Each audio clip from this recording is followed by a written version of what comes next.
izin merekam dan izin share screen ya, Mas. Ya, Terlihat nggak? ya, terlihat. Terlihat, oke. Sebelum kita mulai, Mas Bahtiar, ada yang mau ditanyakan dulu nggak? Mungkin ini malah yang 2 kali tes kemarin CPNS yang sering gagal nilainya di sini sih, Bu. Di TWK, kenapa? Kesulitannya apa? Kalau yang pertama sih kan masih sejarah, itu masih bisa. Tapi yang Hmm. tes CPNS yang barusan kemarin yang 2018 itu masih bisa dipahami lah.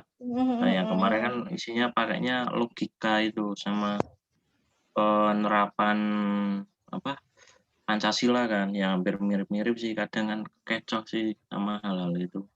Oke, penerapan Pancasila dalam kehidupan sehari-hari ya. Hari-hari, Oke. ya, heeh. Ya, memang tahun 2019 yang kemarin 11. itu Mhm, paling banyak adalah pengamalan Pancasila, mendominasi mhm, kan. Jadi TWK itu kan ada 30 soal. mhm. Jadi kan ada 30 soal kan. Nah, 15 soalnya itu didominasi oleh Pancasila. Pancasila, benar.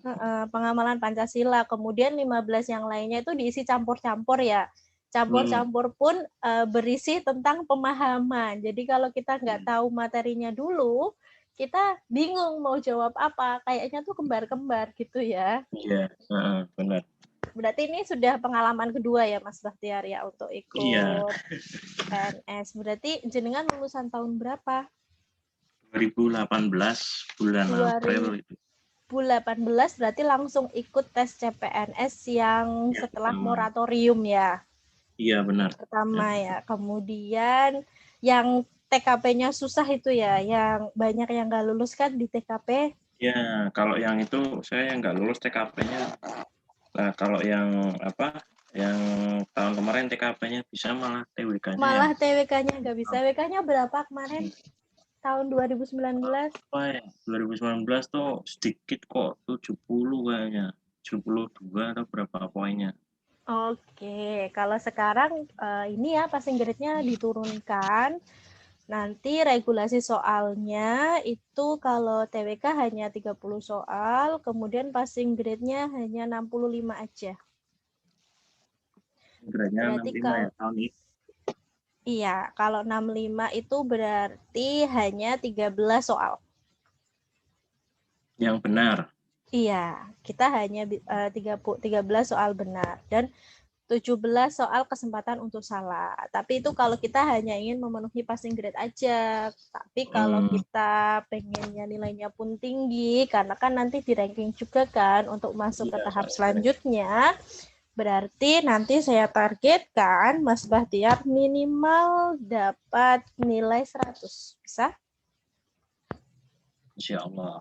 Insya Allah. Kan kita sudah belajar, berarti kan kita Iya. harusnya lebih unggul daripada yang lain ya, karena kan kita Oh, pengetahuannya pasti akan banyak. Jadi iya. sebenarnya ada ringkasan materi yang nanti bisa saya bagikan ke Mas Bahtiar, Hmm, tapi saya harus mencari dulu ringkasan materinya di mana. Saya lupa.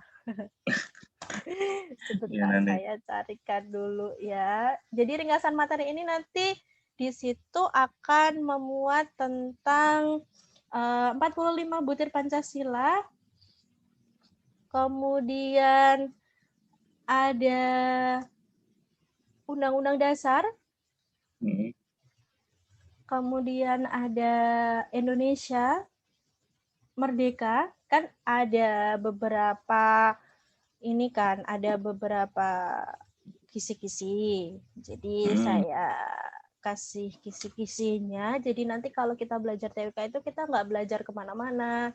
Kita yang hmm, sebenarnya dipelajari apa sih? Karena kan kita belajar TWK itu kan dia materinya kan sangat luas sekali. Jadi hmm. hampir sama dengan pengetahuan umum itu kalau di Akademi Polisi ya kalau mau masuk Akpol kita harus berpengetahuan umum itu jauh lebih kompleks dibandingkan wawasan kebangsaan. Karena ini Hmm. wawasan kebangsaan, soalnya itu yang keluar ya tentang Indonesia aja. Tapi kok ada yang luar negeri, Mbak? Ya ada, karena Indonesia mungkin berhubungan dengan negara itu, makanya dikeluarkan. Seperti Indonesia ikut ASEAN, Indonesia ikut APEC, Indonesia ikut PBB, ya jelas akan keluar karena kan memang Indonesia aktif dalam organisasi internasional. Pasling 1-2 aja yang keluar. Yang paling akan kita pelajari paling banyak adalah disebut 4 pilar kebangsaan. 4 pilar kebangsaan itu yang pertama adalah Pancasila. Pancasila saja kan menempati nomor 1, makanya soalnya yang paling banyak adalah Pancasila. Yang kedua adalah Undang-Undang Dasar. Ini secara implisit, jadi tidak terlihat di dalamnya. Jadi sebenarnya itu soal Undang-Undang Dasar hanya saja kita tuh nggak sadar karena tidak keluar pasal, nomor pasal. Jadi kayak pembukaan, kita disuruh meneruskan pembukaan, itu kan juga Undang-Undang Dasar, bagian dari Undang-Undang Dasar. Jadi kita nggak dikeluarkan pasalnya, jadinya kita berdoanya tidak dikeluarkan pasalnya. Kalau tes CPNS tahun 2018, iya masih dikeluarkan pasalnya. Tapi soal CPNS tahun 2019 tidak dikeluarkan pasalnya. Mungkin keluar pasalnya tapi sudah ada clue-nya, berbunyi apa gitu ya Mas ya. Iya. Terus kita disuruh menjawab apa yang bisa kita ambil dari itu, jika itu tidak diamandemen bagaimana dalam kehidupan sehari-hari kayak gitu ya. Jadi tidak keluar nomor pasalnya. Kemudian yang ketiga yang akan kita pelajari adalah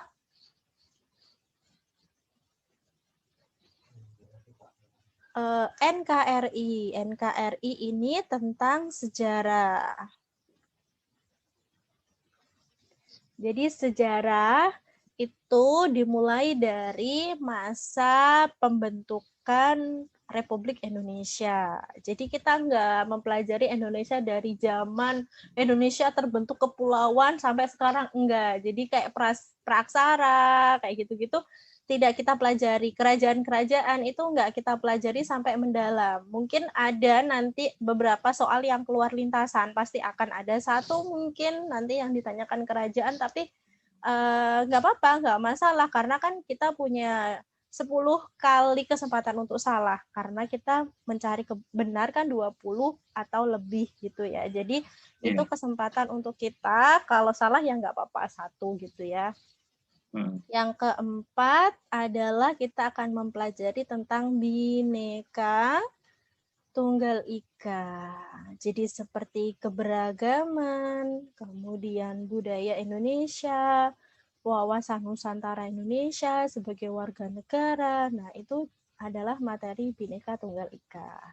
Jadi karena materi Bhinneka Tunggal Ika itu dekat dengan kita, jadi ini tidak ada materi khusus, Mas. Jadi hanya materi analisis saja. Nah, tambahannya itu ada bahasa Indonesia, kemudian ada bela negara, nasionalisme, patriotisme ini ya. Jadi ada pilar, kemudian ada bahasa Indonesia, ada bela negara, kemudian ada nasionalisme juga. Bedanya nasionalisme sama bela negara apa Mbak? Kok udah ada nasionalisme, ada bela negara. Nah, bela negara itu adalah wujud dari nasionalisme. Jadi nasionalisme itu kan rasa kita terhadap tanah air, karena kita cinta tanah air. Lah, bela negara itu adalah wujud nyatanya. Jadi nasionalisme kita itu kita wujudkan dengan cara apa? Ya bela negara, karena bela negara itu kan usaha mempertahankan keamanan Indonesia dari rasa cinta tanah air dan rasa rela berkorban kita, kayak gitu ya. Jadi kan hampir sama juga, jadi hampir masuk ke situ juga. Kita mempelajari ini sudah otomatis kita akan mempelajari tentang nasionalisme, patriotisme. Sebenarnya pun kita mempelajari Pancasila itu juga sudah termasuk, karena kan sila ketiganya Persatuan Indonesia. Itu kan nasionalisme sama patriotisme kan Mas. Jadi unda-undi ya, kita mempelajari ini, kita juga mempelajari yang lain gitu.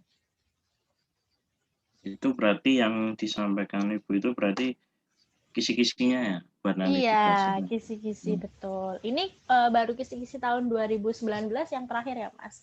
Karena untuk yang tahun ini kan kita masih menunggu kan ya, masih menunggu apakah tetap sama. Karena sekolah kedinasan yang kemarin nggak ada perubahan, kemungkinan tetap sama. Perubahannya di sekolah kedinasan itu adalah soal TKP-nya itu bertambah dari 35 jadi 45. Jadi soalnya totalnya bukan 500 lagi, tapi bukan 100 lagi, sorry, nilainya maksimal 500 ya dulu. Kalau sekarang nilai maksimal 550 dengan jumlah soal 110. Iya, sekolah kedinasan kemarin seperti itu. Kalau CPNS nanti mengikuti sekolah kedinasan, ya berarti sama regulasinya. Jadi TWK 30, TIU 35, TKP 45. Waktunya yang dulunya 90 menit, sekarang ditambah menjadi 100 menit. 100 berapa? 100 menit. 100 menit aja. Menit. Iya, tambahnya 10 menit ya. Lumayan lah. Itu maaf, Bu mau tanya, kemarin kan ada tes yang kepolisian, untuk yang tes kepolisian sendiri ada perubahan soal nggak? Nggak ada. Nggak ada yang kemarin ya? Tetap sama. Dari tahun yang sebelumnya ya? Iya, tetap sama. PU sama TWK tetap aja. Nggak ada yang beda. Oke. Nah, nanti buat selanjutnya kemungkinan saya didampingin sama Bu Ida atau bisa ganti mentor ya? Bisa ganti tentor kalau tergantung mbaknya yang menjadwalkan. Nanti bisa juga Bu Ida terus bisa atau bisa ganti tentor. Nah, itu fleksibel juga. Karena Mas Bahtiar privat, Mas Bahtiar juga bisa request mau belajar dengan siapa. Gitu. Ya, pengennya sih yang sama aja kayak kemarin sama Pak Saifuddin ya. Pak Saifuddin. Soalnya kan biar nggak beda lagi sih. Beda lagi gitu ya. Ya udah. Lah nanti kalau dikasih jadwal sama mbaknya, ditanya, Mbak ini saya sama siapa gitu. Terus ya, kalau gitu. Itu kan ditanya dulu, nanti Mbak saya ini belajar sama siapa gitu. Kalau sama yang lain ya Mas Bahtiar bisa mengajukan, Mbak saya sama Mas Saib aja gitu. Atau sama siapa aja gitu. Soalnya kan kemarin sudah sama Mas atau sama Mbaknya, jadi biar nyambung gitu. Oke. Ya, siap. Oke, ada yang mau ditanyakan lagi? Ya, itu dulu.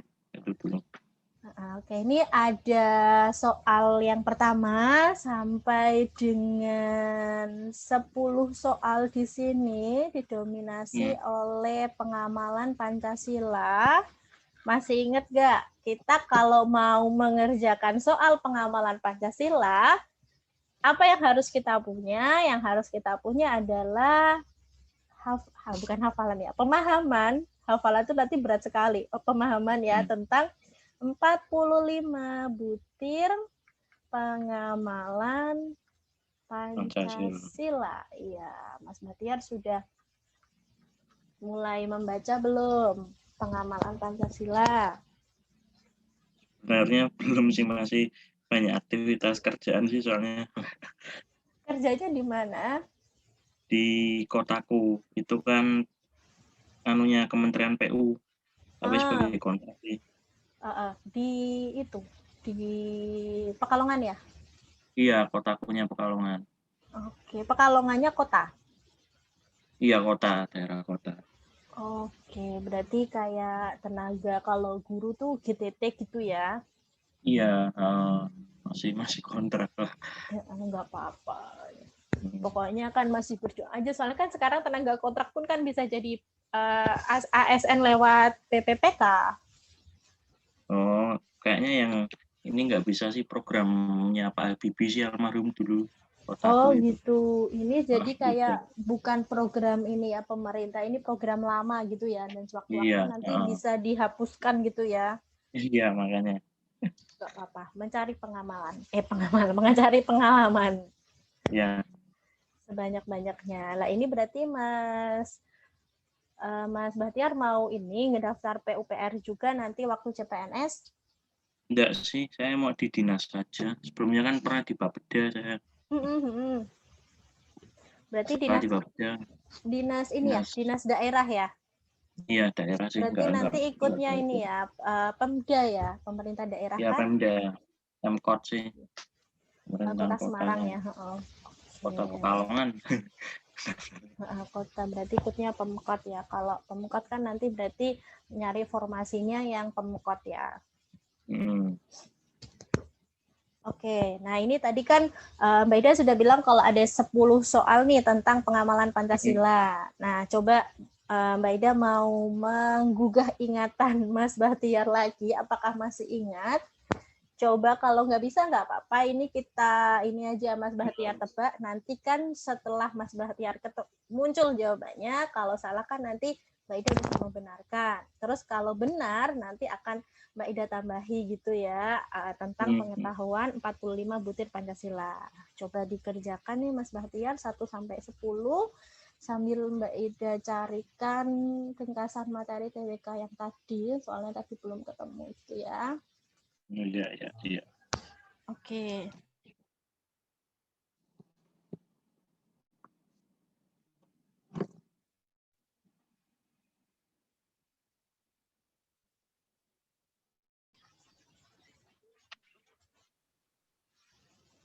Kita coba mengerjakan ya sambil kita membuka ringkasan materi. Mas Bahtiar juga bisa sambil membuka ringkasan materi.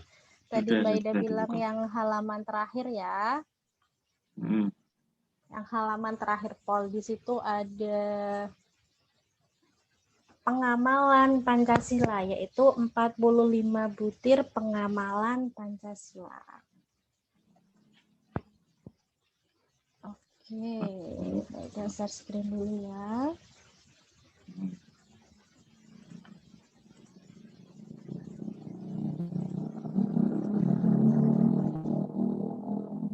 Oke, ini sudah 45 butir pengamalan Pancasila. Kalau Mbak Ida ganti kayak gini, keluar nggak butir pengamalan Pancasila? Iya, keluar. Butir pengamalan Pancasila keluar ya. Oke, sekarang kita ke TWK dulu satu ya. Nah, ini di soal nomor 1. Untuk mengerjakan soal TWK, ada beberapa trik yang bisa kita terapkan, tapi ini juga kalau nggak sama kayak trik matematika ya. Kalau trik matematika kan mengerjakan dengan cepat, bagaimana cara menghitung cepat. Kalau ini TWK itu yang pertama, triknya adalah kita mencari clue dalam soal. Karena TWK soalnya panjang-panjang, jadi kita yang dibaca adalah soalnya dulu. Biasanya soalnya itu ada di paling bawah. Terus yang ketiga kita bisa pakai cara eliminasi jawaban. Jadi kita mempersempit kemungkinan jawaban karena jawabannya ada 5 A, B, C, D, E. Jadi kita mempersempit jawabannya ini biar kita itu mikirnya nggak terlalu banyak gitu. Jadi kita cari kata kunci dari soal ini. Nah, soal nomor 1 itu yang ditanyakan di sini adalah aksi terorisme ini merupakan contoh. Mau tanya sebentar, maaf. Ini ya. Kok yang di rangkuman materi nggak ada ya? Itu halaman berapa sih? Halaman paling terakhir, Paul. Paling terakhir yang ini selamat berjuang. Selamat berjuang nggak ada. Loh, selamat berjuang nggak ada? Terakhir kan selamat berjuang ada. Atasnya itu saling dan teori golongan kelas teori. Nggak ada tabel itunya. Oh gitu, nggak ada tabel ini. Catatan ini nggak ada. Selamat berjuang, catatan-catatan ini nggak ada, Mas Bahtiar. Selamat berjuang ada, terus atasnya nggak ada catatan. Yang itu butir-butirnya itu nggak ada. Oh gitu, nggak ada yang kayak gini. Oh, soalnya kalau Word itu kadang ini apa rusak kan kalau sampai lah ini PDF. Tak kirim PDF lagi ya. Iya. Kirim PDF lagi ya. Oke, sebentar. Oke. Kita kembali ke PDF. Nah, ini 45 butir Pancasila itu adalah pedoman. Jadi kalau kita bingung, kita bisa berpedoman. Itu sebenarnya masuk ke sila berapa sih? Sila 2 atau sila 5. Karena biasanya yang sering bikin bingung adalah sila 2 dan sila 5. Karena ada sama-sama adilnya. Adil.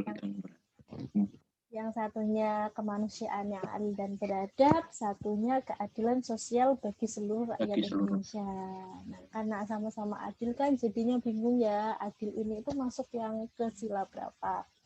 Nah, nanti kan kita akan mempelajari tentang pengamalan Pancasila, jadi langsung akan pasti keluar materinya di sana, gitu ya. Nanti sudah membuka, kita ke soal nomor 1 ya. Ya. Oke, nah di sini soalnya adalah aksi terorisme ini merupakan contoh bentuk penyimpangan terhadap sila ke. Nah, jadi kalau aksi terorisme sendiri itu sebenarnya aksi dari sila ketiga, penyimpangan dari sila ketiga, tapi karena di sini ada kata ini, berarti kan bukan hanya terorisme saja, tapi aksi terorisme ini apa? Nah, ini dari kasus yang ada di atasnya.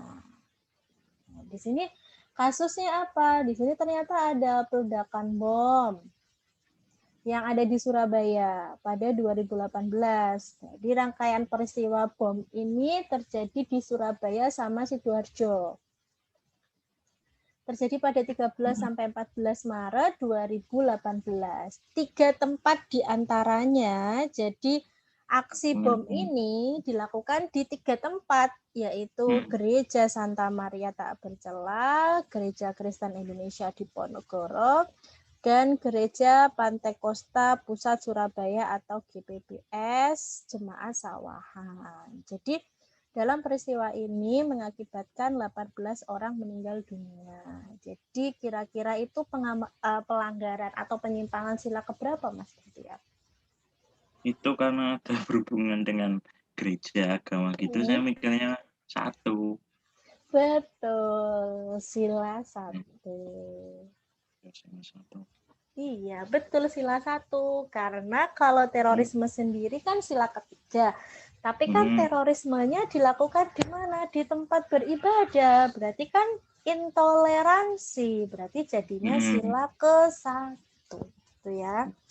Jadi studi kasusnya atau soalnya itu bisa bermacam-macam sila. Tapi dia sebenarnya konteksnya itu kemana? Tadi kan clue yang pertama, clue atau tips yang pertama adalah kita mencari clue dalam soal atau kita mencari inti kata kunci dari soalnya. Ternyata terorisme. Oh ya, terorisme berarti kita pikiran pertama sila ketiga. Sila ketiga. Ternyata terorisme ini setelah kita membaca kasusnya, ternyata terorisme yang dilakukan di tempat beribadah. Oh ya, berarti intoleransi. Kita tidak bisa memaksakan agama kita ke orang lain atau kita menganggap bahwa agama orang lain itu salah, makanya kita mengambil sikap meneror itu. Jadinya terornya dilakukan karena apa? Karena agama atau kepercayaan gitu ya. 1. Oke, bingung nggak soal nomor 1? 1 belum, yang waktu kedua agak bikin ragu jawab nomor 1, soalnya ledakan bom sama ini ya, nomor 2 ini aksi ini merupakan contoh penyimpangan sila ke berapa? Kalau tadi kan jelas-jelas di tempat beribadah gitu ya. Lah kalau ini tuh kan bom juga, tapi nggak ada clue bahwa dilakukan di tempat beribadah. Ternyata ini pun bomnya juga bukan bom yang membunuh orang atau aksi terorisme agama. Lah ternyata di sini ada ledakan bom bunuh diri dilakukan di Mapolrestabes Medan, Sumatera Utara. Nah, pelaku diduga 1 orang yang mengenakan jaket online. Nah, aksi ini. Nah, aksi ini berbeda. Soal nomor 1 sama nomor 2 beda konteks katanya. Kalau soal nomor 1 kan langsung keluar terorisme. Tapi kalau soal nomor 2 kan hanya aksi ini. Aksi apa? Ledakan bom bunuh diri. Gitu kan? Bukan aksi peledakan bom yang terjadi di Surabaya. Oke, berarti kan kita menyorotinya ada di ledakan bom bunuh diri ini. Dan aksi ini yang dilakukan di Mapolres Tabes Medan, Sumatera Utara. Jadi kan bukan di tempat beribadah. Jadi kalau kita 1 kan salah juga. Terus kalau 3 juga salah juga. Karena dia itu melakukan bom bunuh diri. Jadi bomnya diletakkan di tubuhnya dia, kemudian dia meledakkan dirinya sendiri dengan bom yang sudah dipasang. Dan ternyata dilakukan di Mapolres Tabes. Nah, ini itu ternyata ada sambungannya, yaitu pelaku diduga 1 orang yang mengenakan jaket online. Setidaknya dia itu melukai 6 orang. 5 orang anggota polisi dan 1 warga sipil. Nah, itu kira-kira tuh penyimpangan sila keberapa, Mas Bahtiar? Keadilan mungkin. Sila keberapa? Ayo kita buka ringkasan materi. Kalau keadilan tuh berarti sila kelima toh? Lah ini sila kelima. Itu yang sila kedua. Saya jawabnya. Sila kedua karena apa? Alasannya? Itu karena apa? Saya bacanya yang ada yang terluka, terus itu sih sama ada yang apa? Bunuh diri dianya. Iya, betul. Ini jawabannya adalah sila kedua. Bisa mencari intinya apa, kan? Iya, sedikit-sedikit, tapi ada yang tadinya kan ragu-ragu juga. Ragu-ragu juga ya. Berarti yang ragu-ragunya perlu dikuatkan lagi dengan membaca 45 butir pengamalan Pancasila. Ya, ini betul sila kedua. Jadi kenapa masuk ke kemanusiaan yang adil dan beradab? 1, karena ada kata bunuh diri. Ya, jadi ada kata bunuh diri di sini. Sama ada setidaknya melukai 6 orang. Lah Bu, yang pertama malah ada orang yang meninggal dunia. Tapi kan yang ditonjolkan bukan yang 18 orang meninggal dunia, tapi apa? Tapi aksi peledakan bom terorisme itu dilakukan di 3 tempat ini. Jadi kalau soal nomor 1 itu condongnya ke tempat beribadah. Tapi kalau yang 2 ini lebih condong ke kemanusiaan karena 1 ada tadi bom bunuh diri, kemudian bom bunuh diri dia itu melukai orang lain gitu. Jadi aksi kemanusiaan gitu ya. Jadi kalau yang 2 itu emang clue-nya lebih ke keadilannya untuk kemanusiaan gitu ya, Bu? Iya, karena yang membedakan 2 sama 5 itu ya 2 itu karena adilnya kita itu sesama manusia, yaitu manusia ciptaan Tuhan, manusia punya martabat, manusia punya hak asasi manusia. Jadi sila kedua itu lebih condong ke hak asasi manusia. Jadi kalau keadilan itu seperti kalau berteman, kita itu tidak membedakan warna kulitnya, tidak membedakan bentuk fisiknya, itu tidak juga membedakan ya? etnisnya. Oke. Kalau 5, keadilannya karena apa? Keadilannya itu untuk semua orang, yaitu apa? Hidup adil dan makmur serta merata. Jadi kalau sila kedua itu karena kemanusiaan, memanusiakan manusia. Kalau sila kelima itu karena kita hidup di lingkungan sosial bermasyarakat. Jadi jauh lebih kompleks lagi dibandingkan sila kedua ya. Jadi kalau sila kelima, yang kelima mirip keempat juga ya, Bu ya? Tadi iya, mirip-mirip. Pemasyarakatan juga. Kalau sila keempat itu kan masyarakatnya karena kita dalam hidup bermasyarakat itu kan pasti kita menyampaikan pendapat, usulan. Nah, kalau sila keempat itu Kalau sila kelima itu lebih dalam kehidupan sehari-hari, kita hidup dengan orang lain. Jadi bagaimana kehidupan kita dengan orang lain, bagaimana kita bisa berlaku adil, kayak gitu. Seperti kita tidak menggunakan barang milik kita karena untuk merugikan orang lain, gitu. Jadi kan ada kata orang lain dalam hidup bermasyarakat. Tapi kalau sila kedua itu adalah karena kita sesama manusia ciptaan Tuhan, maka kita punya hak yang sama, kita punya rasa adil yang sama. Jadi lebih ke kemanusiaan.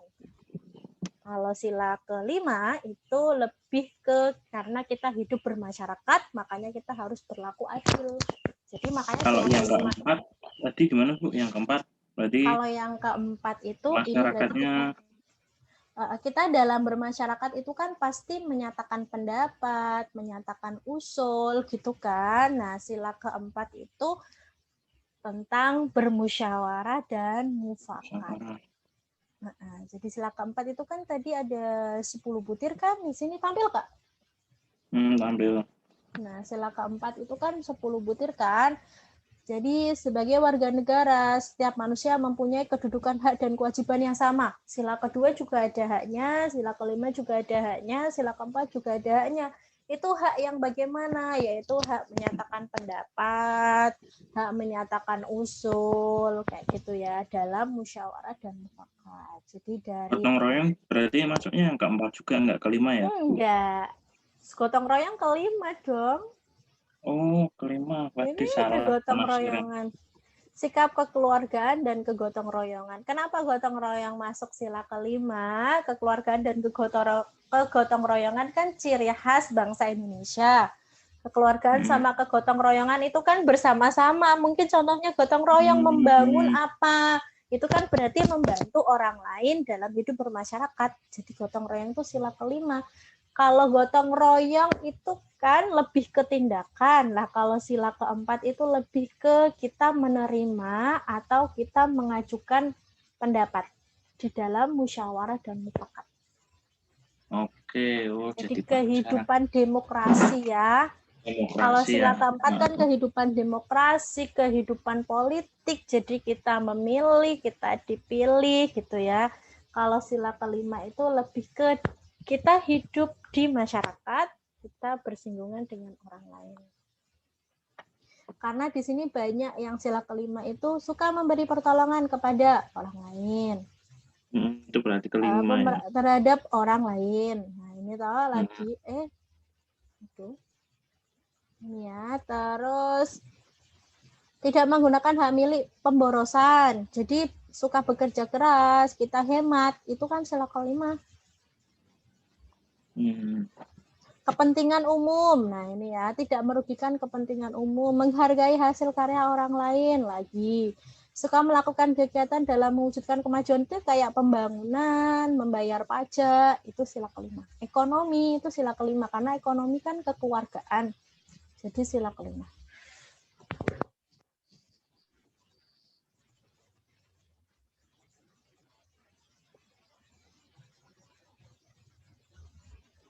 Gimana? Ada yang mau ditanyakan? Masih saya catat. Oke, sip. Mencatat adalah membaca. Merekod ulang.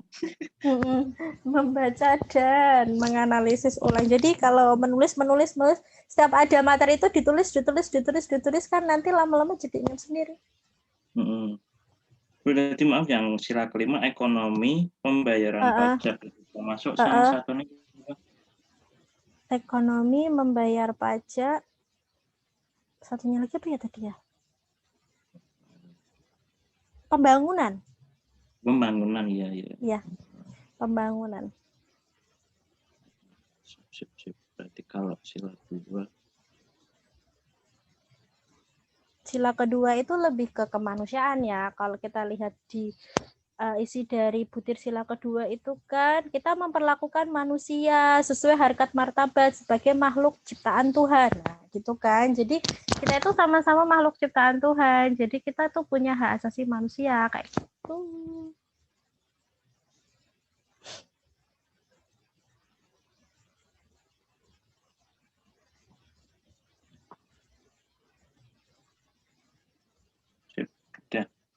Oke, tidak ada yang mau ditanyakan.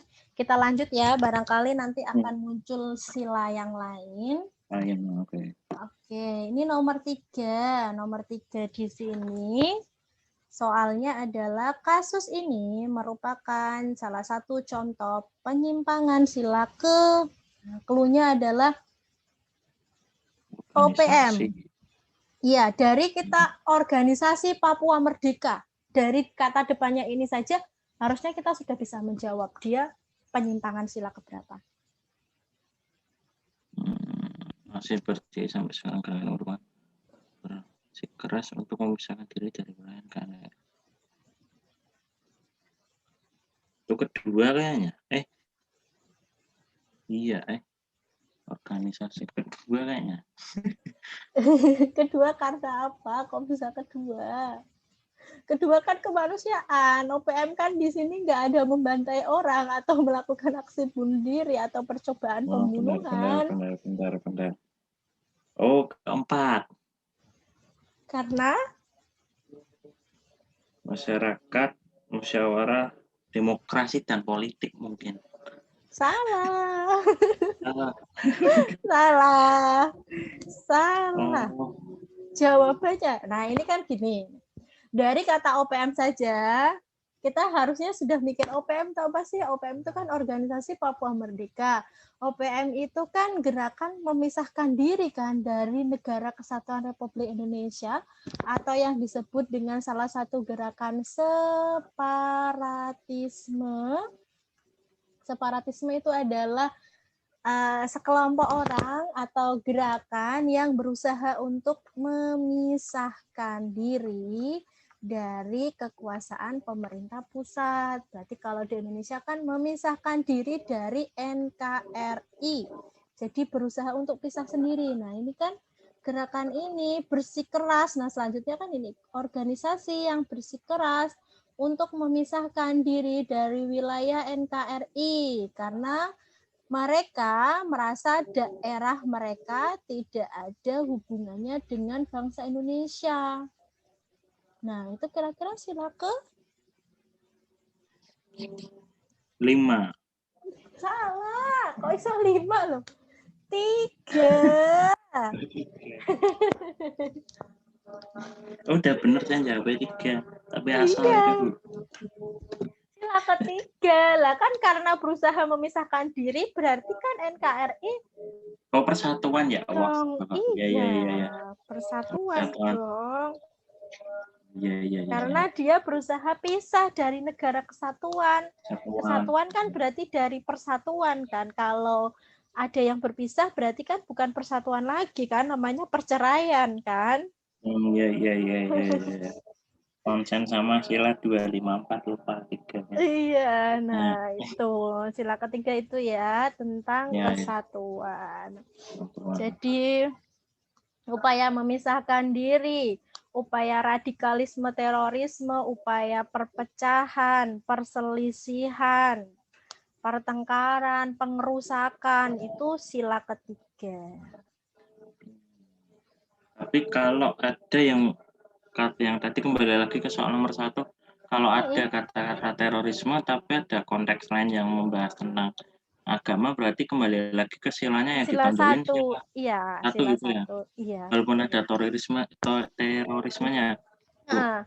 Iya, kalau hanya terorisme saja tanpa ada sangkut pautnya dengan agama, jadi contohnya nih, contoh ya, Densus 88 menggerebek seorang terduga terorisme di wilayah Pekalongan dengan inisial B gitu ya, inisial B. Oke. Lah. Si Densus 88 itu mengamalkan sila keberapa? Sila ketiga toh. Karena berupaya untuk menumpas aksi terorismenya ini menyangkut tentang agama bahwa si B itu melakukan pengebunuhan kan hanya berusaha untuk menangkap aksi si terduga pelaku teror di Kota Pekalongan dengan inisial. Berarti kalau ada pembahasan lain agamanya berarti kita lebih nonjong ke agama aja Satu. berarti ya? Iya, Satu ya? jadi kalau soal pengamalan Pancasila, kita memang nggak bisa membaca setengah-setengahnya. Jadi kita membacanya itu harus yang lengkap. Karena bisa jadi yang pertama itu tentang OPM, kemudian OPM kan berarti kita mikirnya langsung sila ketiga, karena OPM kan gerakan separatis ya. Ternyata dibelokkan dalam sila keberapa gitu. Jadi makanya kita harus bacanya itu yang lengkap. Jadi kita mencari ini sebenarnya tuh clue yang ditonjolkan dari pertanyaan ini tuh apa gitu. Jadi kalau menjawab soal itu kan sebenarnya memang apa yang soal minta kan, bukan apa yang kita mau kan. Kadang kita kan, oh ini tuh 2 karena ini gini. Padahal kan soalnya mintanya apa yang dimaksud gitu. Kadang salah paham juga. Oke. Oke. Ada yang mau ditanyakan? Udah next saja, sudah sedikit paham ini. Oke. Lanjut, soal nomor 4. Mas Batiar jawab apa soal nomor 4? Ini sebelum saya pahamin tadi B. Sebelum difahami, jawabannya B. Memanusiakan, soalnya kan penusukan. Penusukan Syekh Ali Jaber ya? Jawabnya 2 sih.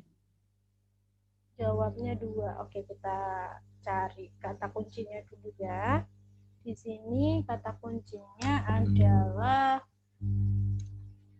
soalnya dulu ya. Aksi penusukan Syekh Ali Jaber merupakan penyimpangan sila sila ke berapa? B, kedua.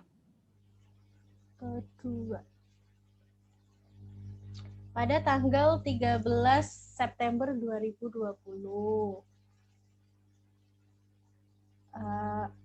Pada tanggal 13 aksi penyerangan terhadap ulama kembali terjadi. Syekh Ali Jaber tiba-tiba diserang oleh seorang tak dikenal ketika sedang mengisi ceramah di salah satu masjid di kota Bandar Lampung, Provinsi Lampung. Akibat aksi itu, Syekh Ali Jaber terluka tusukan di tangannya. Nah, itu merupakan penyimpangan sila keberapa? Mas Bahtiar tadi menjawab 2. Kenapa 2? Kemanusiaan tadi. Malah menusuk gitu kan. Oke, coba ini nomor 4 ya. Kalau kita bandingkan dengan yang nomor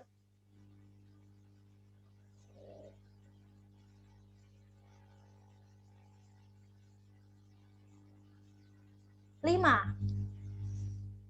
Nah, kalau nomor 5, jawabannya apa?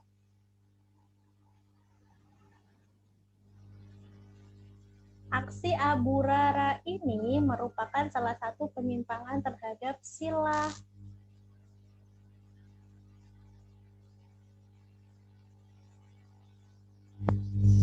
Kalau 5 tadi jawabnya C malah. Karena apa kok jawab C? Itu kan serial melakukan penusukan Menko Polhukam.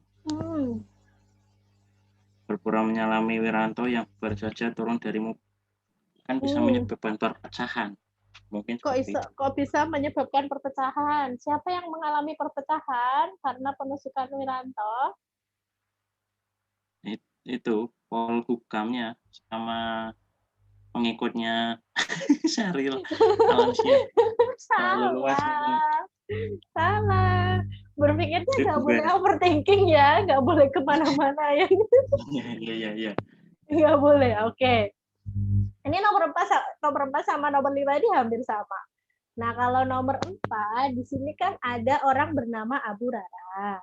Dia itu menusuk Menko Polhukam Wiranto. Nah, dia berpura-pura menyalami Wiranto yang baru saja turun dari mobil. Setelah mendekati, Abu Rara langsung menusukkan senjata tajam ke arah perut Wiranto. Titik.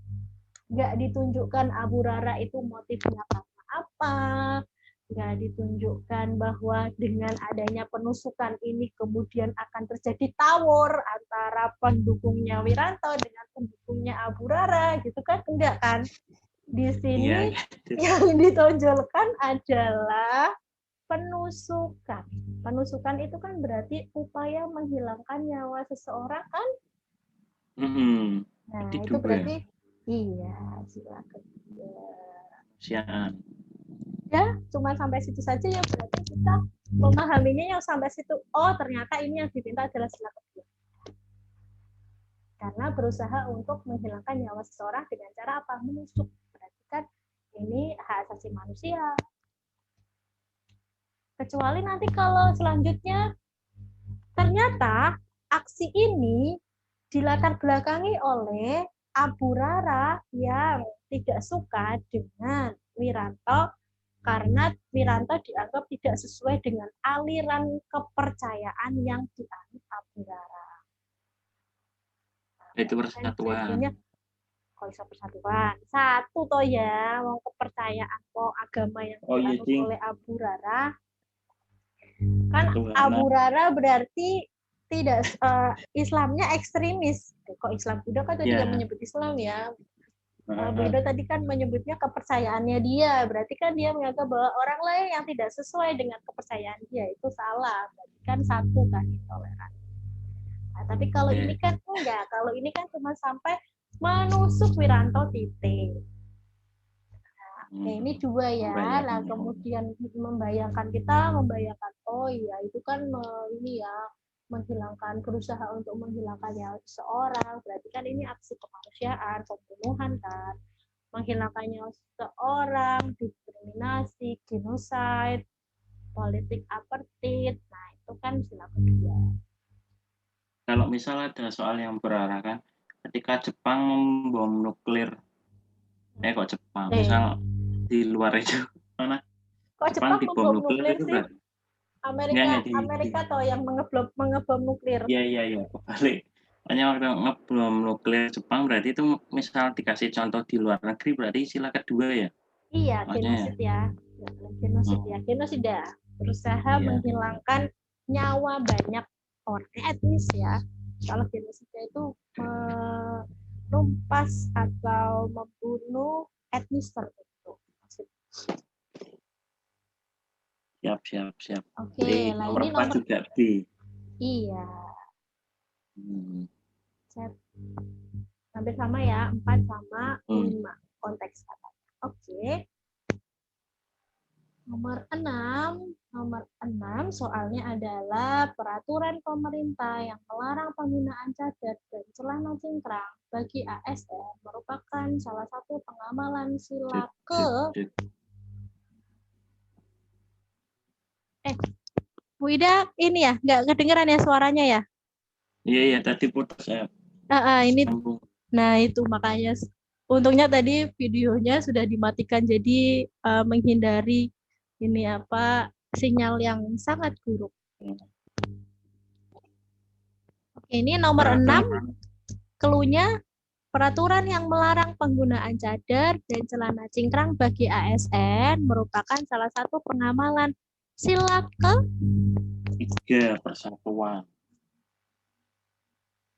Karena biar tidak saling intoleran Pak ya, toleransi. Oke, ini benar soal nomor 3, tapi kalau intoleran tuh penyimpangan sila pertama. Iya. Banyak biar persatuan. Benar. Nah, di sini tadi kan Bu Ida bilang kalau terorisme sama radikalisme tuh sila ketiga ya. Nah, soalnya kan jebak juga. Ini kan pemerintah melarang penggunaan cadar dan celana cingkrang. Itu kan kalau cadar dan celana cingkrang kan pasti kita langsung tertuju kepada ini ya, agama tertentu gitu ya. Agama Islam gitu kan yang suka pakai cadar sama celananya cingkrang. Jadi kan kita pasti langsung satu tanpa kita membaca kasusnya. Kasusnya itu apa sih? Kasusnya jadi pakaian dinas ASN itu kan memang sudah ditentukan kan, telah diatur dalam peraturan pemerintah. Di mana kan kita kan kalau pakai keki mungkin nih kayak Bu Ida kan guru ya. Kalau hari Senin kan kita pakai keki ya, PDH keki itu kan atasan sama bawahan kan, potongan bukan gamis kayak gitu kan. Terus kerudungnya juga bukan kerudung yang menutupi atribut. Jadi harus terlihat. Bu Ida kan PNS Provinsi Jawa Tengah, jadi harus ada ini ya apa? Harus ada badge yang Provinsi Jawa Tengah kayak gitu kelihatan. Kemudian korprinya kelihatan. Ini ya lencana korpri kelihatan, nama, netek. Tidak seperti kayak menjulurkan ya kerudungnya itu menutupi sampai bawah gitu sehingga atributnya kan tidak terlihat. Itu sebenarnya sudah diatur dalam PP. Nah, jadi sekarang ASN kini dilarang memakai cadar dan celana cingkrang karena kan tidak sesuai dengan peraturan pemerintah. Jadi kalau kita jadi ASN berarti kita harus siap mematuhi peraturan pemerintah gitu kan. Nah, ini kan larangan ini dikeluarkan oleh Menteri Agama Fahru Razi. Karena apa? Karena untuk mendisiplinkan, jadi dilakukan untuk menegakkan disiplin dan menghindari ancaman radikalisme di kalangan ASN. Jadi jawabannya adalah 3. Jadi tadi kuncinya adalah di ancaman radikalisme. Oke, gitu ya. Bisa dipahami? Bisa. Oke. Lanjut soal nomor 7.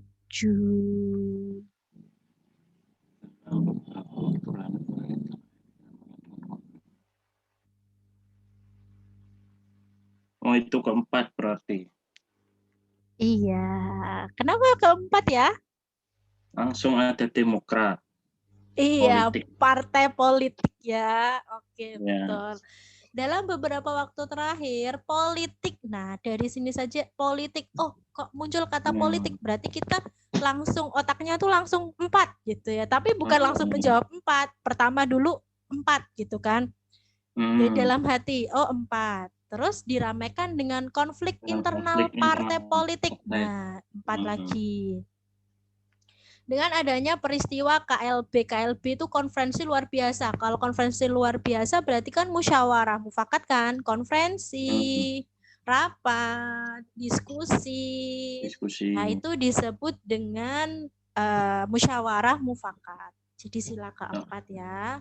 Oke, jadi ditambah lagi ternyata konferensi itu malah beda gitu antara kubu masing-masing pendukung Partai Demokrat, di mana yang Deli Serdang mengangkat Muldoko, sedangkan yang pusat mengangkat Agus Harimurti. Berarti kan terjadi perbedaan pendapat kan dalam Partai Demokrat. Nah, udah, berarti jawabannya 4. Gitu ya. Gampang kan?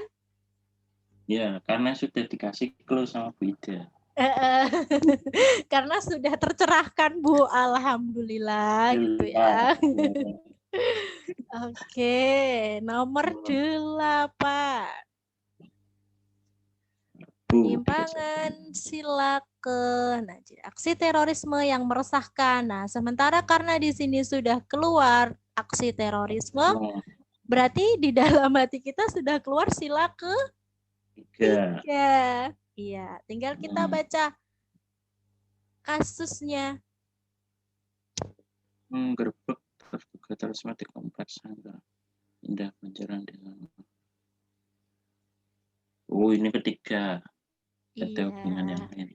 Nggak ada yang lain ya, nggak ada variabel yang lain yang masuk mempengaruhi yang lain. Di sini ternyata tadi ada Densus 88 menggerebek terduga teroris. Nah, itu ya penangkapan teroris di Jakarta. Oke, berarti kan sila ke-3. Nah, ini nomor 9 ini biar nggak bingung, soalnya nomor 9 soalnya agak membingungkan. Di sini Bu Ida coret ya, yang bukan lagi udah ganti menjadi merupakan, karena FPI kan masih organisasi terlarang kan. Nah, ini oke. Nah, sekarang soalnya di sini tindakan polisi yang menyita kartu anggota FPI merupakan pengamalan nilai-nilai Pancasila khususnya sila ke. Berarti kan kita sudah harusnya mengarah ke 3 gitu ya. Nah, kita baca soalnya. Polisi menemukan barang bukti terduga teroris. Oke, 3.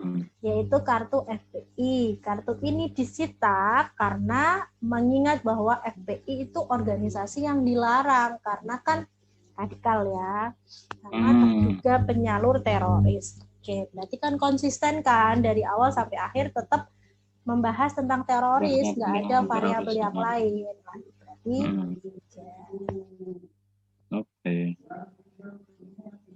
Oke, nomor 10.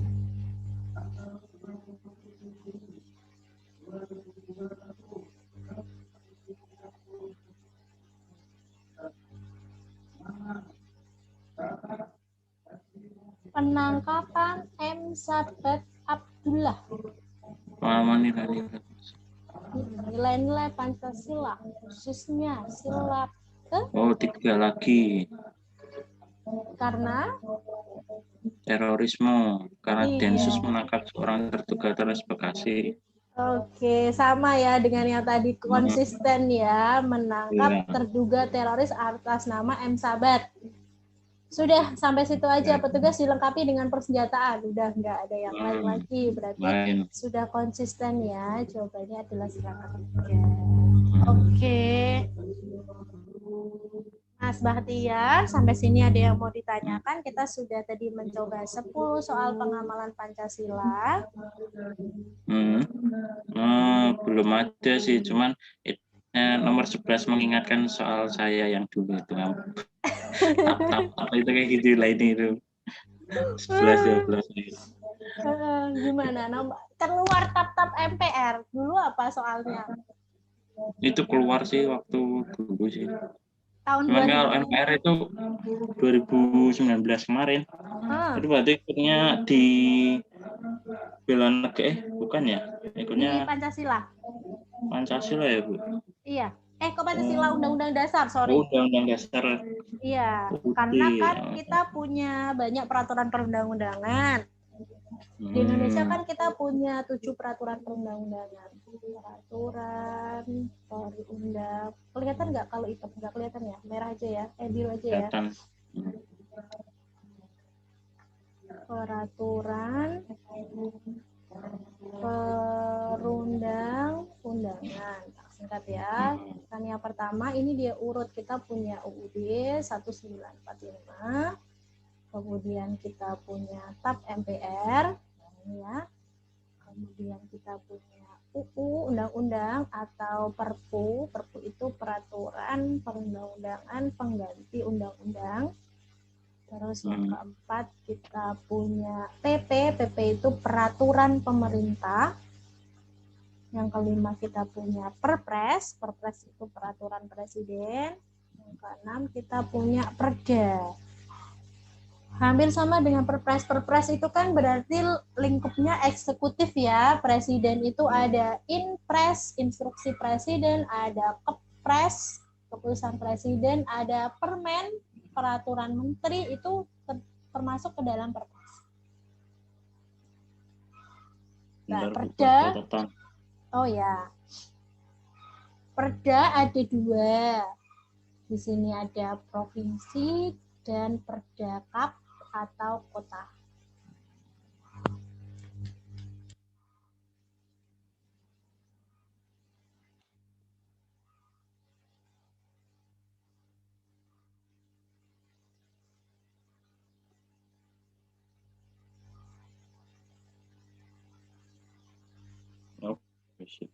Buat catatan. Urutannya yang terakhir 6 ya, paling 1 kan UUD. Yang pertama UUD, yang terakhir adalah perdana. Ini yang ternyata yang dikeluarkan adalah TAP MPR. Berarti peraturan perundang-undangan nomor 2.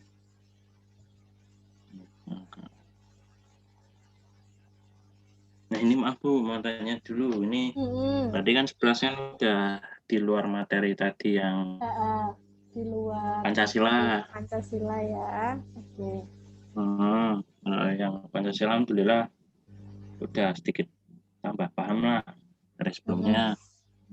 Nah, kalau yang nanti next misal itu berarti yang UUD atau TAP MPR ya? Ini materi Undang-Undang Dasar. Materi UUD berarti. Itu mau dibahas sedikit atau gimana? Aku malah beda pun. Soal nomor 11 ini gak usah kita bahas banyak-banyak karena kita lihat saja kita punya 6 peraturan perundang-undangan dan yang tertulis atau dibukukan maksudnya kan ya semuanya tertulis sih, maksudnya yang dibukukan itu kan hanya Undang-Undang Dasar. Selebihnya 2, 3, 4, 5, 6 dia itu berupa lembaran negara. Kira-kira kalau berupa lembaran sama dibukukan itu lebih banyak mana? Dibukukan. Salah, lembaran. Lembaran. Kalau dibukukan kan nggak mungkin ditambah-tambahin lagi. Kalau sudah jadi buku, dibendel kan sudah. Tapi kalau lembaran kan masih bisa setiap berganti tahun ditambah. Nah, ini tuh banyak. Iya. Jadi kalau keluar soal nomor 11, kita anggap saja lagi apes. Satu aja biasanya keluarnya. Kemarin Mas Bahtiar keluar ini juga nggak? Keluar itu 2. TAP yang MPR ditanyakan itu. Tentang TAP MPR apa dan apa? Agak lupa sih, yang ingat ABJ-nya itu tulisannya gitu, TAP MPR nomor berapa segitu, apa tentang sumber gitu ya mungkin. Enggak. Kalau soalnya agak lupa sih, cuman yang hafal ABJ-nya aja bentuknya kayak gitu persis. TAP MPR nomor berapa? Kalau 2 juga lumayan ya. Semoga nggak keluar lagi deh. Tapi yang lebih banyak yang Pancasila sih kemarin sih. Semoga aja Pancasila lagi sih. Pancasila itu 15. Kalau 15 soal kita benar semua Pancasila, kita udah dapat nilai 17. Iya, tinggal nambah 5 lagi. Tinggal nambah yang lain lagi apa gitu. Karena kan pasti 15 soal itu nggak mungkin nggak ada yang kita bisa kan. Pasti kita bisa. Karena kan selain kita belajar Pancasila kan kita juga belajar yang lain. Undang-undang dasar itu kan juga melulu tentang peraturan perundang-undangan atau tentang pasal-pasal. Tapi bisa juga tentang lembaga negara, MPR, DPR, tugas wewenang, BPK, MK, MAKY gitu. Mas Bahtiar keluar nggak kemarin waktu lembaga negara? Lembaga negara keluar sih. Yang keluar apa? Apa ya? Gak lupa ya. Tapi keluar sih, inget sih. Biasanya yang sering dikeluarkan kalau nggak MPR, DPR. DPR yang kemarin, tapi bahasnya apa lupa. DPR gini gitu. Tugas dan wewenang mungkin haknya atau fungsinya gitu ya. Nah, kalau kita sudah belajar undang-undang dasar, kita itu sudah sekaligus ya 1+1. Jadi kita belajar tentang lembaga negara karena tugas, wewenang, fungsi, hak, hubungan mereka itu semua diatur dalam undang-undang dasar. Udah gini aja kan Bu. Ini kan kalau berhubung waktunya juga kan mau habis. Itu aja namanya. Buat next kan aku belajar UUD itu kisi-kisi buat belajarnya apa dulu, jadi biar bisa tak pelajarin sih. Oke, kisi-kisinya yang mau dipelajari. Sekarang kita membuka ringkasan materi Undang-Undang Dasar halaman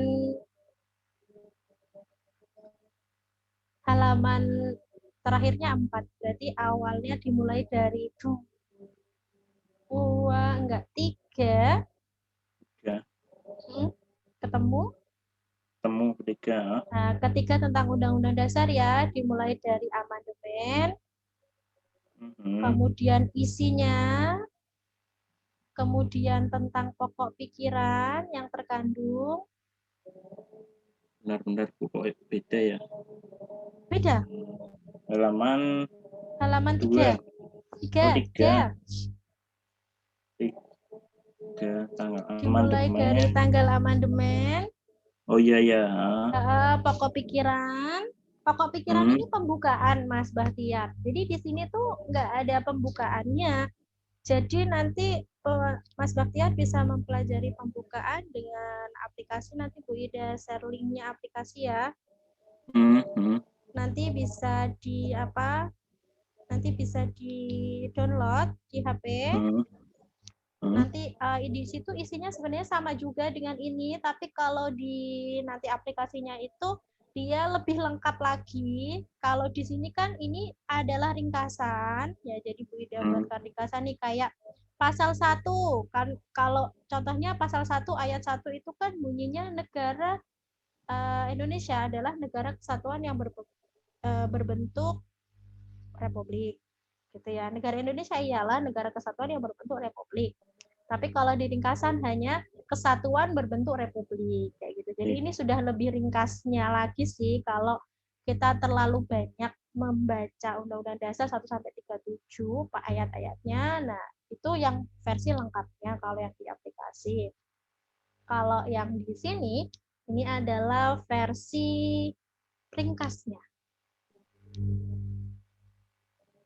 Jadi ini yang harus dipelajari nanti pembukaan, Bu Ida kasih linknya, pokok pikiran, kemudian hubungan-hubungan antara pembukaan dan batang tubuh. Jadi untuk materi Undang-Undang Dasar, Bu Ida maunya Mas Bahtiar membaca 1 kali pasal 1 sampai dengan pasal 37.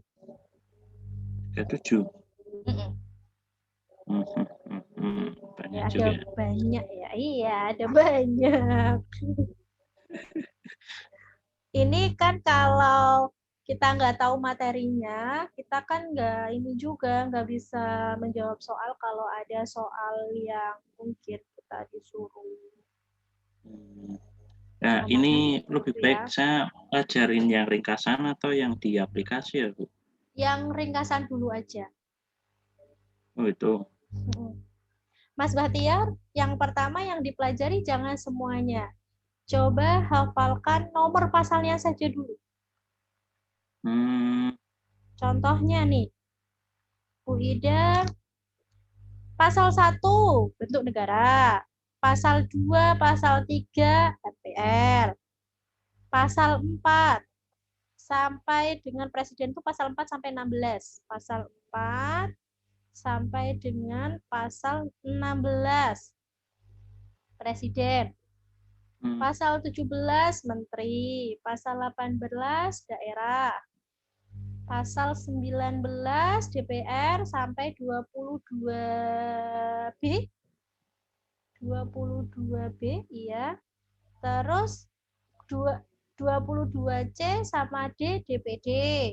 22E pemilu. Yang kayak gitu dulu. Oh, garis besarnya dulu aja. Ya, garis tapi besarnya dulu. Yang tadi bentuk negara kok pasal 1 dan 2, bukan salah ya, ini pasal 1 aja bentuk negara. Pasal 2 sama pasal 3 itu MPR. Oke. Nah itu sama mau tanya pokok-pokok pikiran terkandung bukan deh. Hubungan antara pembukaan UD dengan batang tubuh. Batang tubuh UD itu berarti bedanya sama pembukaan apa ya? Kalau pembukaan kan pembukaan Undang-Undang Dasar. Kalau batang tubuh itu nama lain dari pasal-pasal. Oh. Ini tadi yang Bu Ida sebutkan ini pasal 1 apa pasal 2 itu namanya batang tubuh. Oke. Gitu ya. Coba nanti secara garis besarnya dulu. Secara garis besarnya dulu kita pahami. Oke. Baru nanti setelah itu kita melihat dalamnya.